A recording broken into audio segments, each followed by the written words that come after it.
হে নবী, স্মরণ করো যখন তুমি খুব ভোরবেলায় তোমার আপনজনের কাছ থেকে বিদায় নিয়ে মোমেনদের যুদ্ধের ঘাঁটি সমূহে মোতায়েন করছিলে।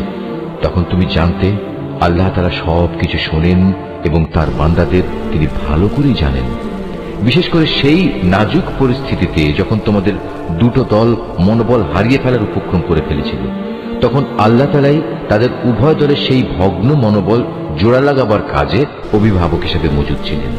আর আল্লাহর উপর যারা ঈমান আনে তাদের তো সর্বাবস্থায় তার উপরে ভরসা করা উচিত। এই ভরসা করার কারণেই বদরের যুদ্ধে আল্লাহ তাআলা তোমাদের বিজয় ও সাহায্য দান করেছিলেন। অথচ তোমরা জানো তোমরা কত দুর্বল ছিলে।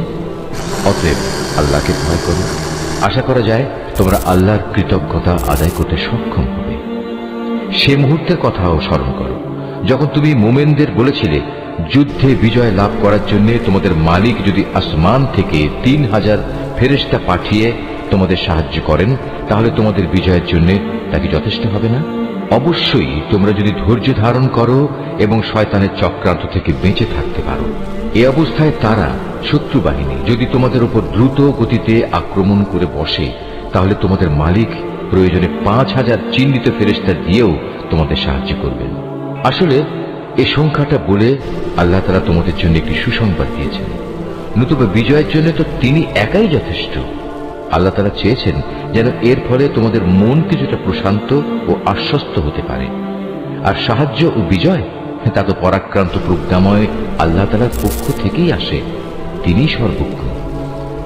আল্লাহ তাআলা এর দ্বারা কাফেরদের একদলকে নিশ্চিহ্ন করে দিতে চান, অথবা তাদের একাংশকে তিনি এর মাধ্যমে লাঞ্ছিত করে দিতে চান, যেন তারা ব্যর্থ হয়ে যুদ্ধের ময়দান থেকে ফিরে যায়।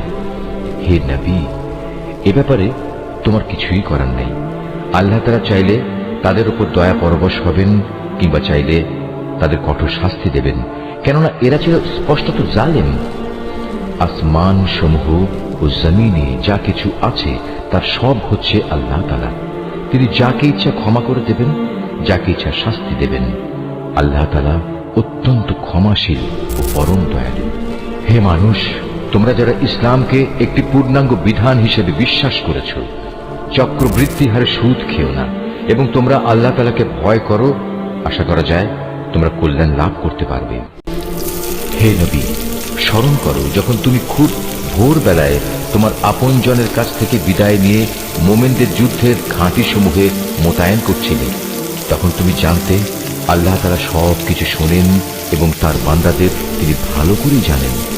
বিশেষ করে সেই নাজুক পরিস্থিতিতে যখন তোমাদের দুটো দল মনোবল হারিয়ে ফেলার উপক্রম করে ফেলেছিল, তখন আল্লাহ তাআলাই তাদের উভয় দলের সেই ভগ্ন মনোবল জোড়া লাগাবার কাজে অভিভাবক হিসেবে মজুদ ছিলেন। আর আল্লাহর উপর যারা ঈমান আনে তাদের তো সর্বাবস্থা